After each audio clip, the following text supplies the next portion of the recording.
Okay, pilots, I'm going to put a new ESC in another one of my Dynam planes. I've got my ESC here, an E-flite.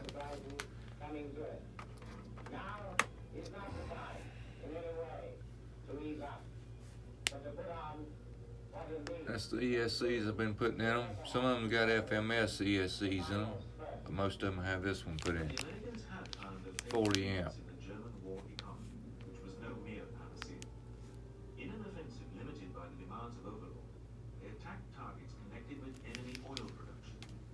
Now these Dynams like to spit and sputter a little bit right when you give them the throttle.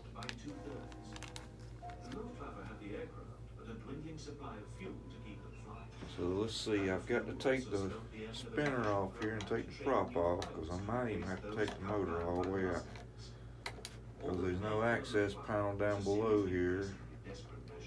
I tried to take that little vent cover off, but it just didn't seem to want to come off. We're going to see what we got to do here. But Hitler's fatal meddling with the jet and rocket fighter program ensured that they arrived too late and in insufficient numbers to turn the tide.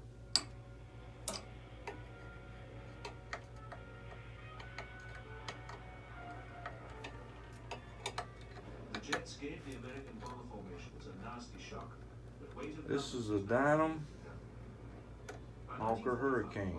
Was now flying by day as well as night. I like this plane. I love this plane.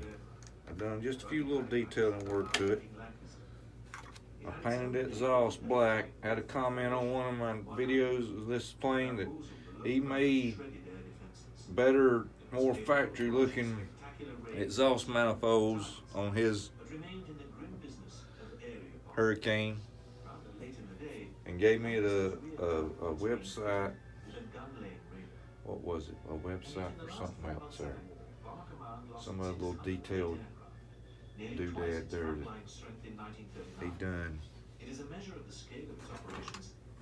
Alright, I'm using an adjustable wrench here and get this big nut off this thing. Goodness gracious, Dynam. I must have wanted some nose weight on this thing. Of course it does need it. I've got to put my receiver in this thing. I've got the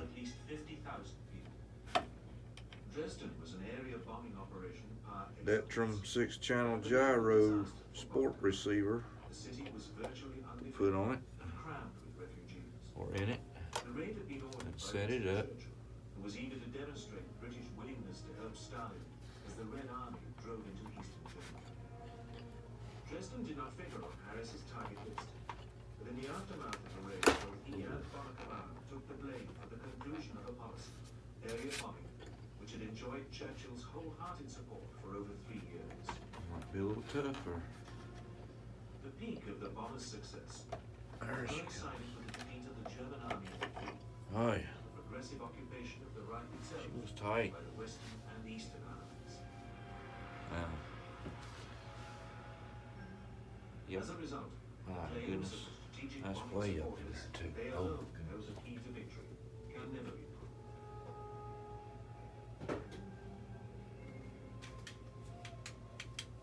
Nevertheless, in the winter of 1944-45, Oh my God. American and British bombers had, above all, Man, I wish I could get that access panel off of there. which in turn had paralyzed German economic life.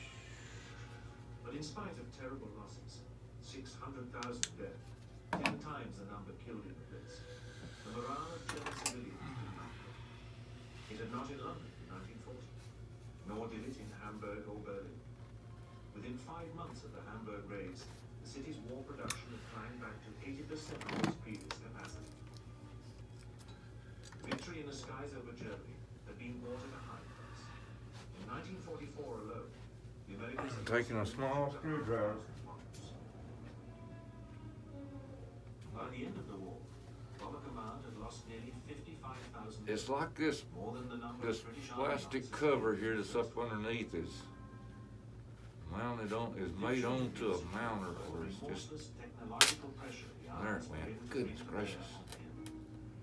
by the secret electronic It's warfare just glues. which Okay, Command thank won the Lord. the vital last round. There we go, And though. the Man, superiority triumph clinched by the muscle. pilot, some screws for them motors is right here. Without the black box, And can you imagine taking a screwdriver with a magnetized tip with a little screw on it, trying to get by that motor that's magnetized and get all the way back there in that hole? Oh yeah, that's gonna be a good one. So I pulled that little cover off there. In the final analysis, the bomber had gone through. And I'm gonna see if I can get these wires to the motor leads come out here. And for that ESC to slide on out, let's see, I'll make sure I ain't get hooked on anything. I've got everything disconnected.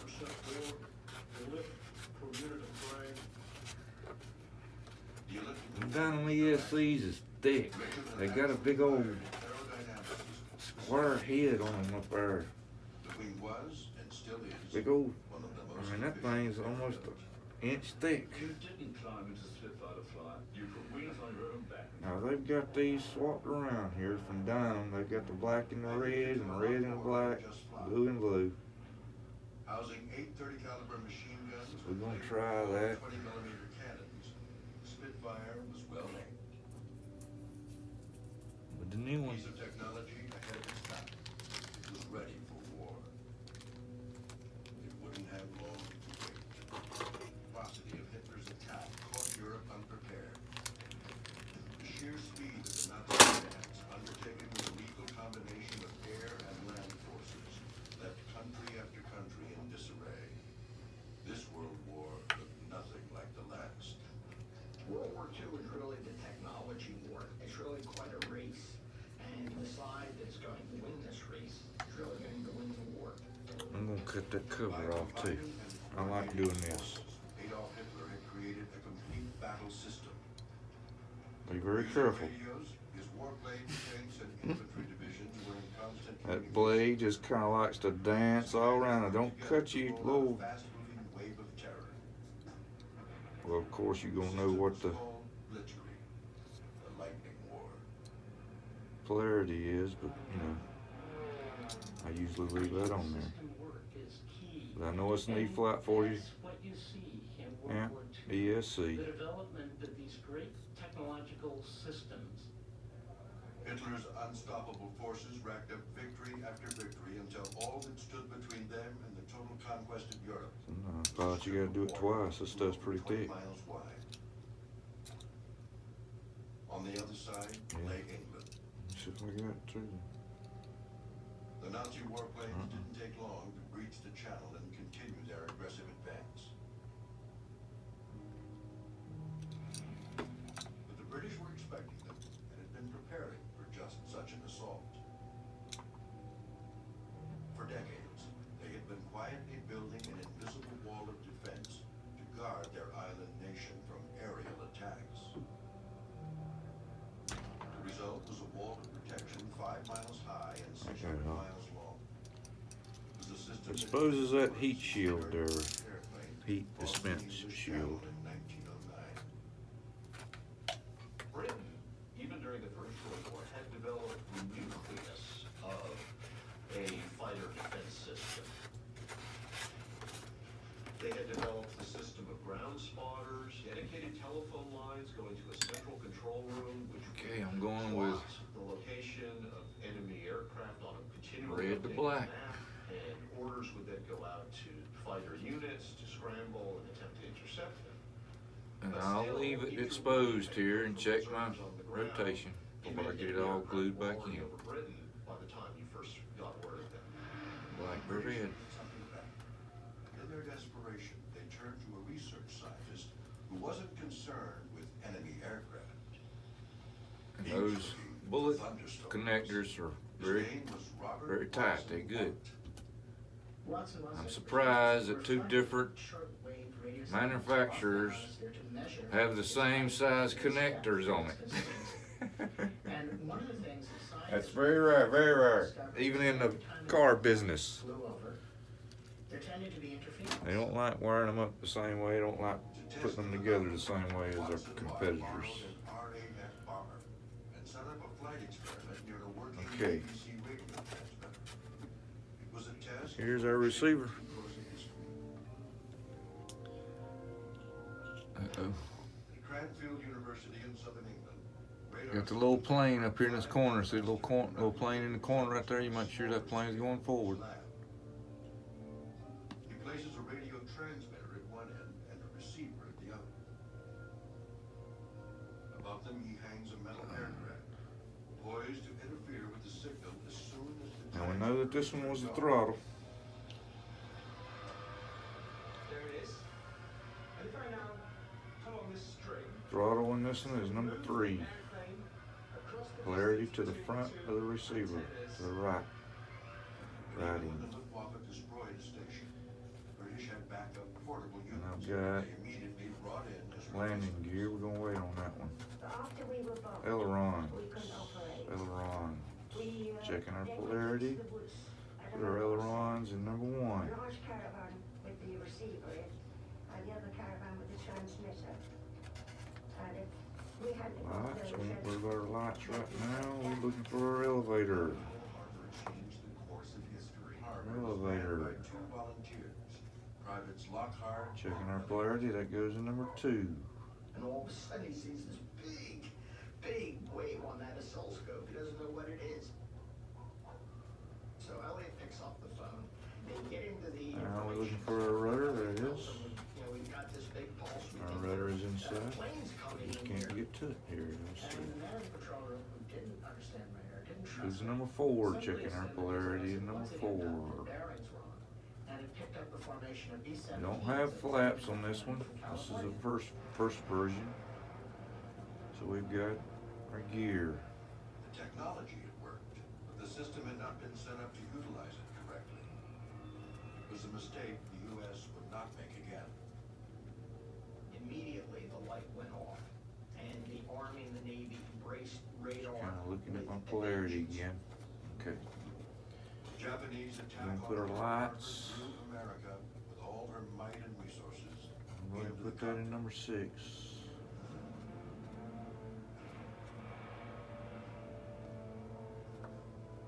Making sure of our The world was polarity. now at war on a scale never before imagined.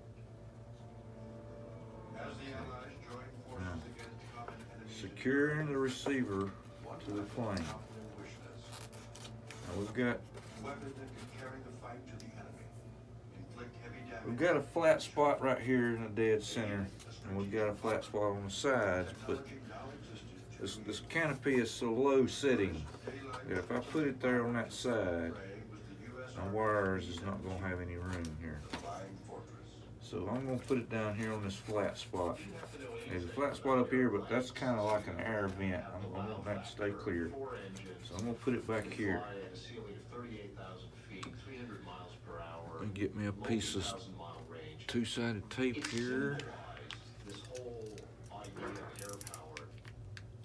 The B-17 was flown by both the U.S. Army Air Force and the RAF. It was a massive, complex machine with a crew of 10 men. In addition to the pilots, it was a flight engineer, navigator, bombardier, radio operator, and 4 gunners.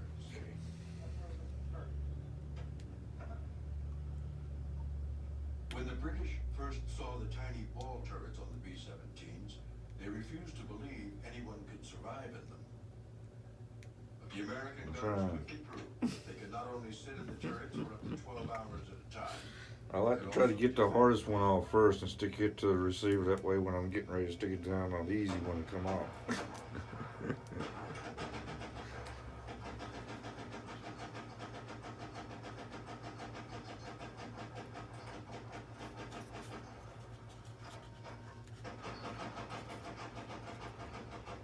Okay.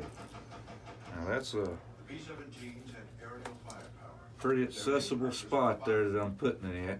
The heart of each plane, Casualties.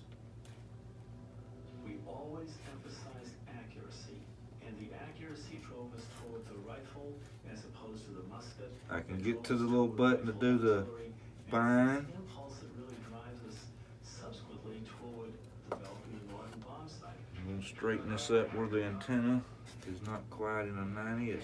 It's actually in a 90, but it's sticking upward. So I'm gonna make me a little canal here. for that antenna to go through.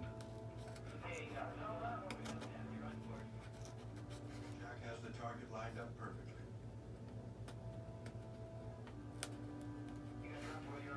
Keep that safe and out of the way.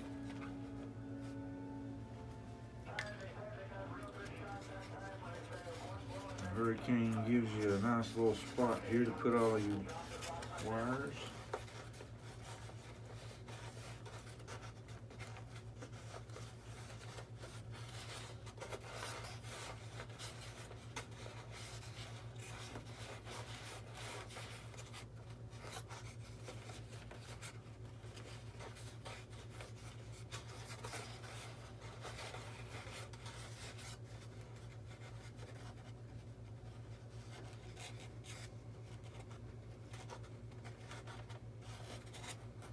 I think my tape's ended.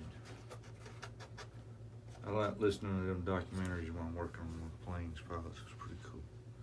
Okay, now I've got to go into my controller here. It's a Detrum 8-channel radio, Gavin 8C.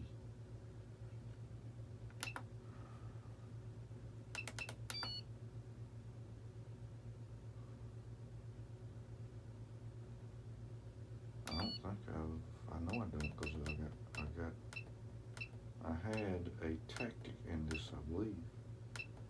I know I don't have this plane on here.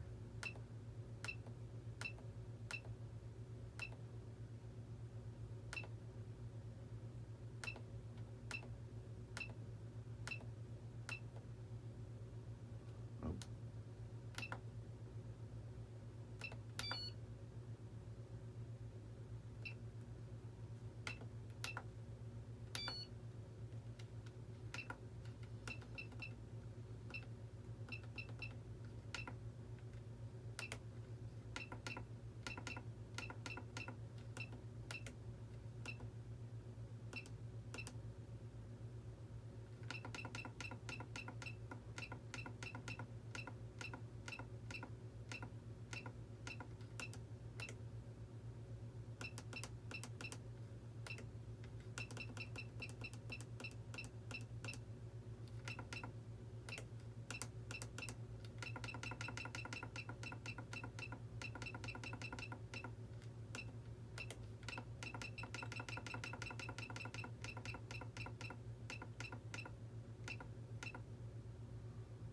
Okay, Hurricane.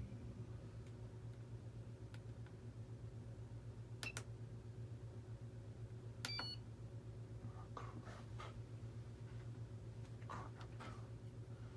I do that almost every time.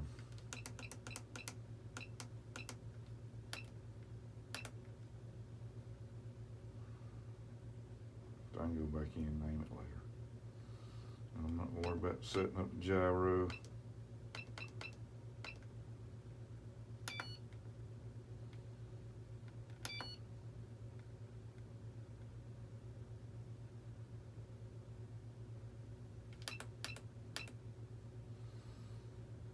Model 26.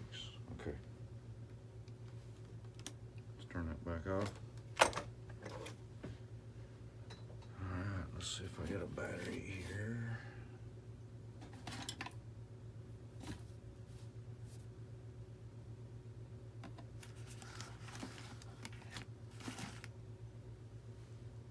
It's got the EC3 on it.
switch working. But I'll have to reverse that gear switch, because I like to have my switch, if the gear is down, I like to have my switch down. The gear's up, I like to have my switch up. And we have no flaps. There's our flap switch. I haven't got no rate set in. The motor is not, motor key is not set up. And that's our bind button over here. And of course the gear's on this right now. Or let's see. That's the gyro. They like to put that gyro switch up there on that one. Okay, now here's the test. Let me see here.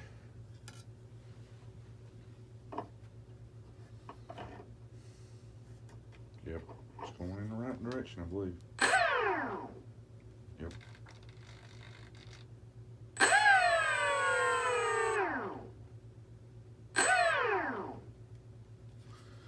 I don't hear no stuttering either. Let me make sure just hit it. Yep. Don't hear no stuttering. No stuttering on that E-flite ESC.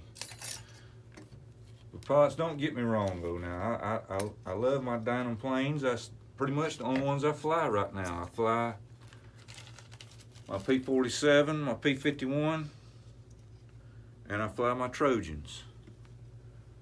And that's pretty much the only planes I fly now. I've had one of my 109s up in the air, but it was one that I'd cut the wing tips on, and was scared to death that it was going to wing, tip stall or turn, because I'd cut the wing tips off. That I just got it off the ground there about 5 foot and just let her come back down on her own just to see if it would fly. Okay, pilots, there we go. There's another episode of the weekend update. We put our ESC in. I want to show you a couple things that I've been working on. It's almost time for the King Rat Show. Yeah, that's right. The Pilot Lounge. We're gonna get ready to, let me show you this real quick. Pilots, I was moving my planes around. You notice I got my hangar kind of rearranged a little bit. And one of my P-51 pilots was just flopping around inside there in the cockpit. So I had the screws wasn't even in the pilot. I mean, it was just stuck through the styrofoam. So I had to kind of cut that deep inside there. Heck, it was almost 1.5 inches thick right there. So I got my canopy glue. That's drying. I'll get that prop back on, and I don't want to worry about that right now. This right here is what I'm worried about. Pilots, I was going to do, I don't know if you've seen some of my thrust videos, where I was doing some thrust test videos. Alright, well, I went to put this thing up against the scale there and push the button, push the throttle, and only one motor was working, so my heart fell down in my stomach, you know what I mean. So I got in there and I was looking around, and one of my throttle, well, I took the bottom cover off and looked at my motor connections there. They was all connected. I checked the ESCs. I checked the ESC leads all the way up to as far as I could see. But way up in here in the middle, in the guts of this thing, you can see where the wires is coming out here. But way up here in the guts is where the wire harness hooks up to them 2 ESCs, and one of them came loose. So what I done was to check everything, because after I done checked all these leads back here, I just run my leads, you can see I'm going down through here, to the outside of the jet, just to run to the ESCs and check and make sure, and sure enough, that was what it was. One of them leads inside there come undone, it went to one of the motors. So good Lord, pilots, I've got to get in there somehow, some way, and run them leads back up through there. My little digger tool, my little fishing tool is going to be busy here tonight and tomorrow. So there you go. There's a new ESC in my Dynam Hawker Hurricane, and plans for tomorrow. Talk to you later on the Pilot Lounge. I'm out.